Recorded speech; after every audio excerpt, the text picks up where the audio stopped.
Hello, and welcome to Chair Chat. I am Joyce Doris Coleman, Chairwoman of the Memphis-Shelby County School Board. Today, I am honored to have my friend, Ms. Natalie McKinney of District 2, to have a conversation.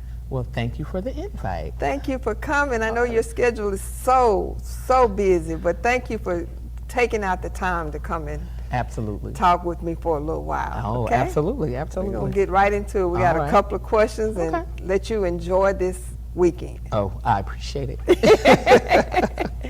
You represent District 2. Mm-hmm. Can you share a bit about your connection to the community and what makes District 2 so special to you?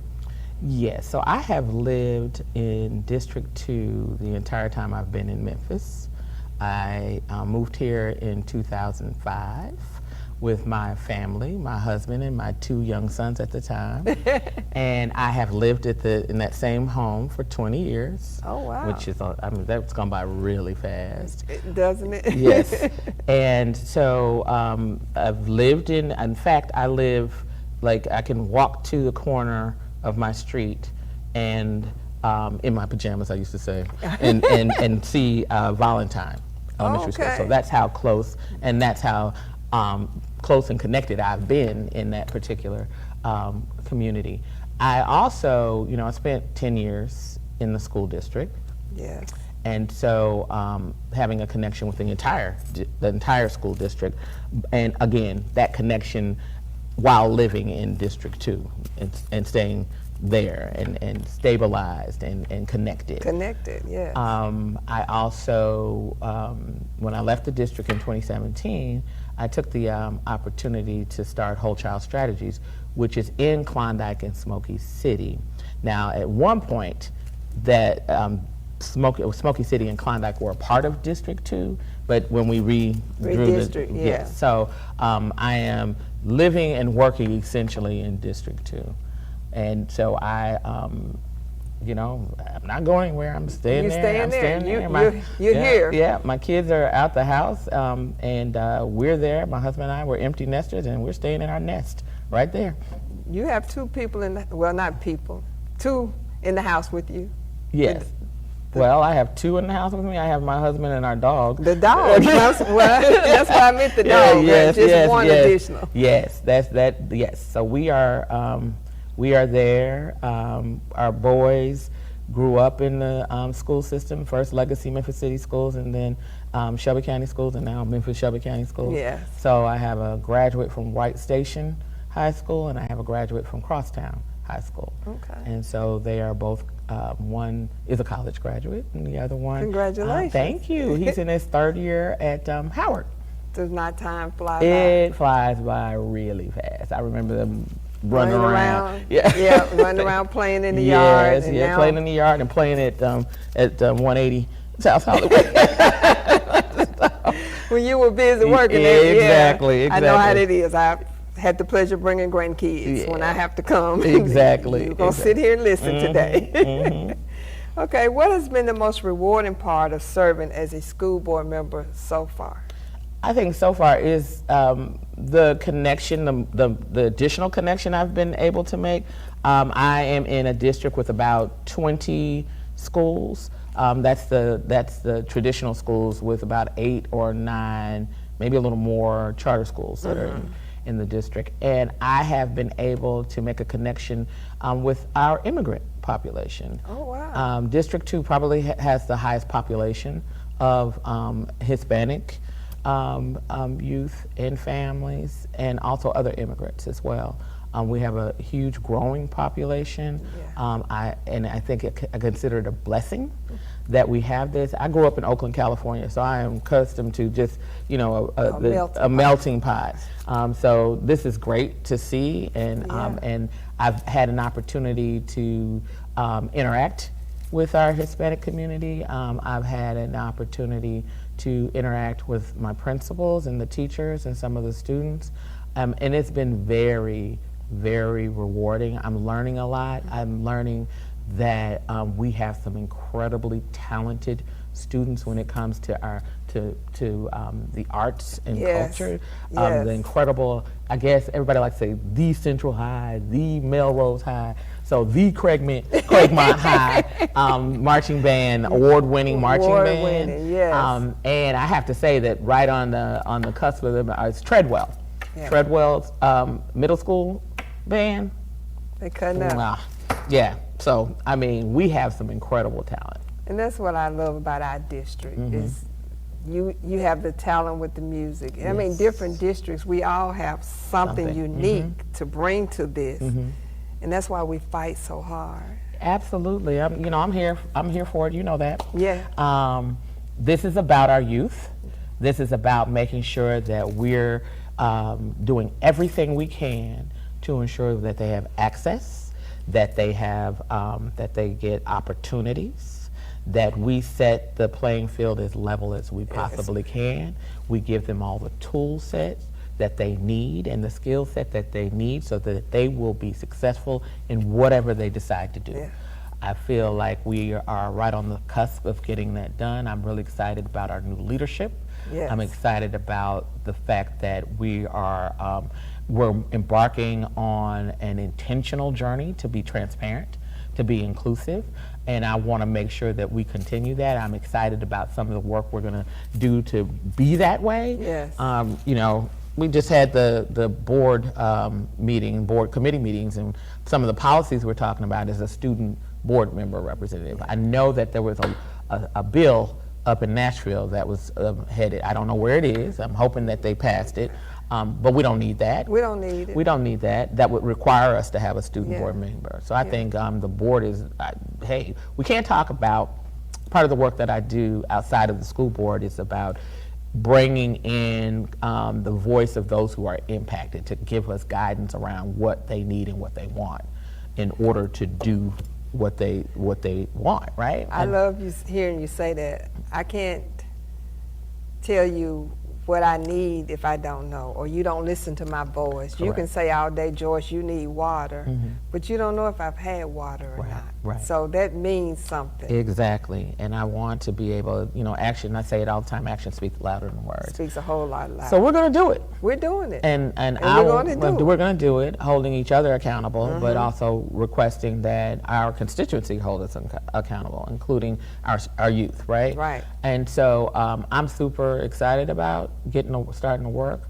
Again, we are a large dynamic district, and I believe that we can do the work. I think people need to recognize that we have been over the last 3 years. Considering that we are a large urban school district, that we have a high population of economically disadvantaged, and that we have over the last 3 years seen growth in our students' performance. I'm not saying that it's that we're at the end. We're not leaps and bounds, but we are moving forward. We're moving.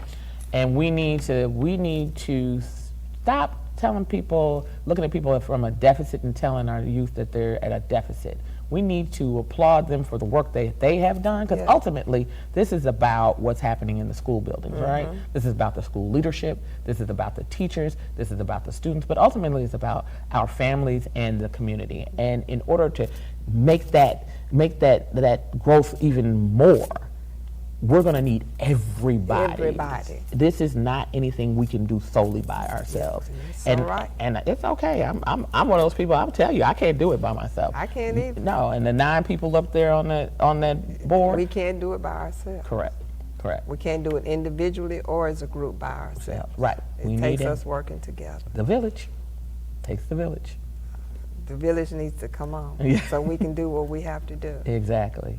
Our children are important. Exactly. And we have to, like I said, actions speak louder than words. We can't give it lip service. We have to actually do it. We have to actually do it. And so I'm looking forward to working with my fellow board members on that. I think we all bring unique abilities.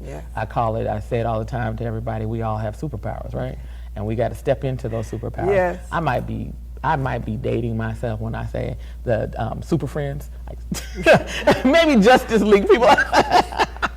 I know. But you know what? They were all of them had different powers, Yes. and all of them, when they were needed, they would look at the issue, and then they would send the right people to address those issues, right?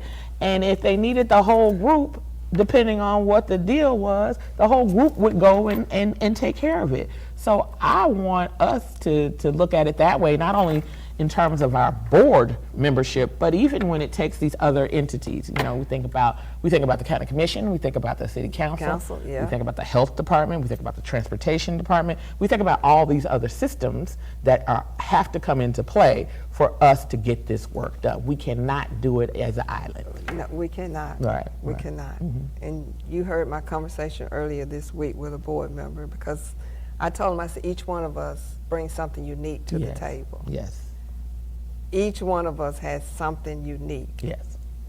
I just sit there when they start talking about policy, I'm like, I ain't got nothing to say, because I know who does that work. Right. So that's what makes us so special for me. Yes, we have great talent. We have great talent. And I think we're extremely blessed. And we hit a little rocky road, but nonetheless, we did the work we had to do. And we did. And we remained student focused.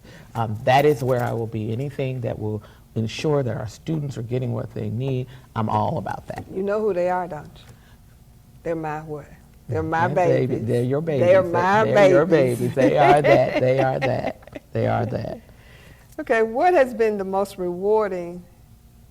I asked you that one. What board committee do you chair, and what some of the items you're addressing as part of your committee? So I am the co-chair of the Policy, Governance, and Legislation Committee, and we just had the board committees, 2 weeks ago? 2 weeks ago. 2 weeks ago.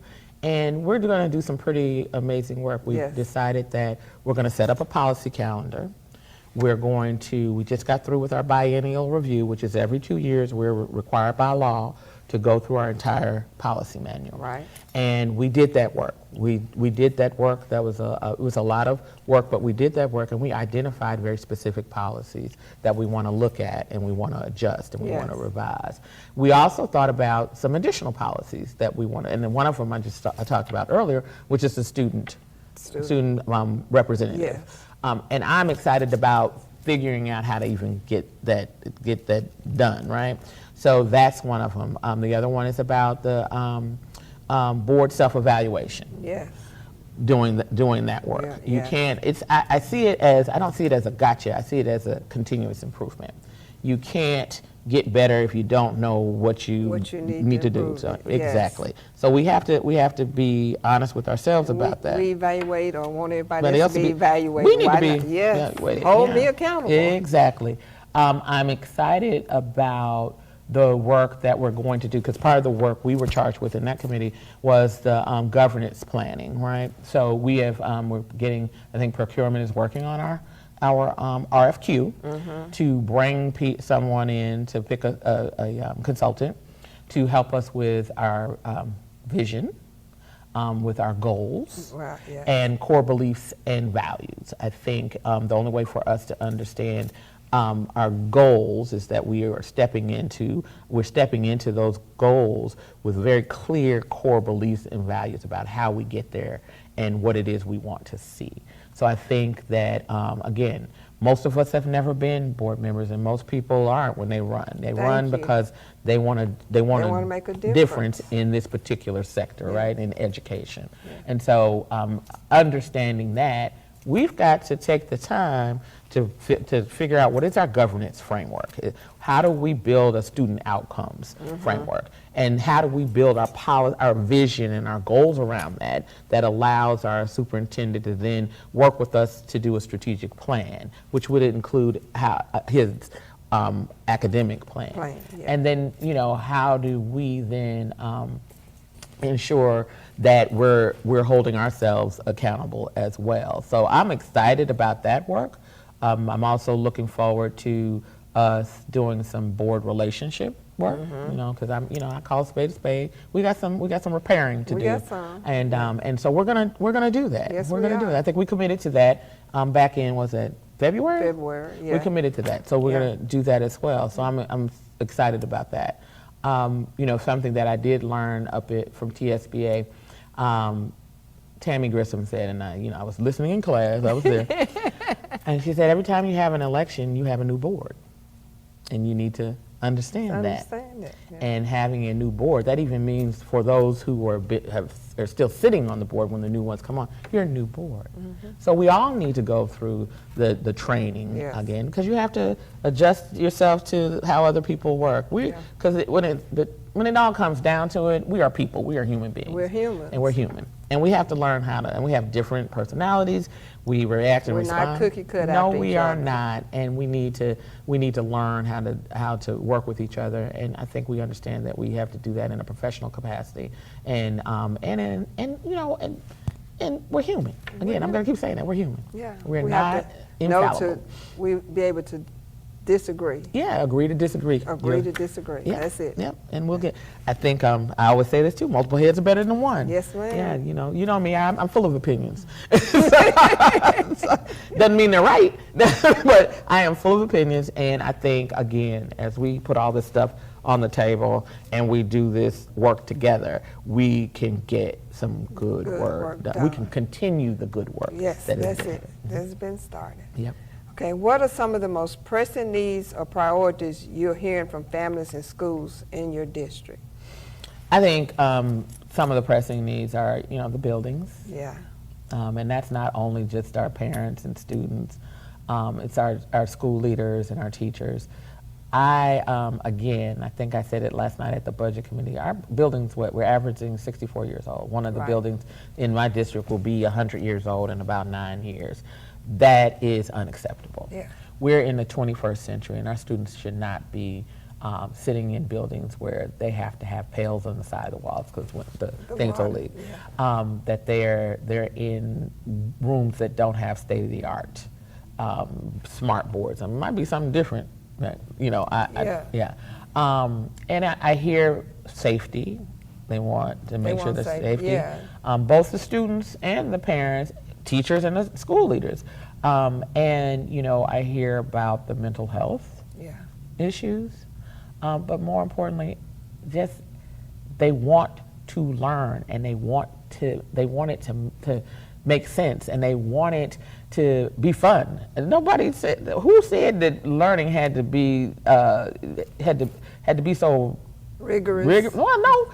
Well, you can rigorous, be, yeah. but that it has to be something that hurts. It doesn't. How you say hurt. love doesn't have to hurt. Learning doesn't have to No. hurt. So we have to figure out, and that's the part that I'm excited about, youth being involved on the board to help us think about different ways. We have to think about how are we doing instruction now?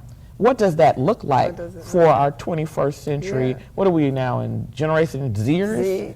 Z, Alpha? I yeah. don't know. We're somewhere. I mean, when you got 5-year-old kids know how to operate a device. Yes. So we got to get with it. Right. We can't stand in front of them and do the old Socratic No. method. No. That's not. And even just the way we set up a classroom. Mm-hmm. And what I'm really excited about is the possibility that our teachers will be involved in thinking about how they want to deliver. This is about pedagogy, right? How I know what the standards are. I remember when I was in school. I'm sure there were standards when you were in school. But I don't remember being taught I got to be here on this day. Maybe they did. They just didn't make it seem that way. So when I took standardized tests, but I remember a week before the test, the teacher would tell us, you've got get a good nice rest, try to eat a breakfast. If you can't eat it at home, get here soon enough to eat a breakfast. Bring 2 number 2 pencils and a book. Yep. Those were the 4 instructions things, that I got before I took the test. And I think I came out all right. You did. I think I did. I think I did. You did. Yeah. Some might have a different opinion, but yeah, I think I came out all right. You did. Thank you. You came out great. Thank you. Thank you. From those 2 pencils and a good breakfast. There you go. Yeah. And of course a book. Yes, absolutely. So I think we have such an opportunity. Yes. And I am excited about, again, working with the governance team that we have, Dr. Richmond and the current board, I and community, parents and youth, working together and teachers and school leaders, working together to figure this out and make sure, I think I heard Dr. Richard say, we're going to be the greatest urban school district in the United States. And as we should be. Greatness grows here. Yes, it does. Yes, it does. And I'm so excited to be a part of it. I am too, and I appreciate the warm welcome. I guess it's like, yeah. Thank you. You are welcome. Thank you. I know your schedule, like I said, is very busy, but just for you to take time out. Absolutely. Come and sit down and have a conversation. Absolutely. Anytime. I love to talk. Yeah. Chat. Yeah, we can chat, having chair chat. Yes. So I enjoyed it, and I want to take this time to thank the viewers, for coming and just listening, and for an opportunity to speak with none other than District 2, Mrs. Natalie McKinney. Thank you. Thank you. All right. Great. It's great. Yes.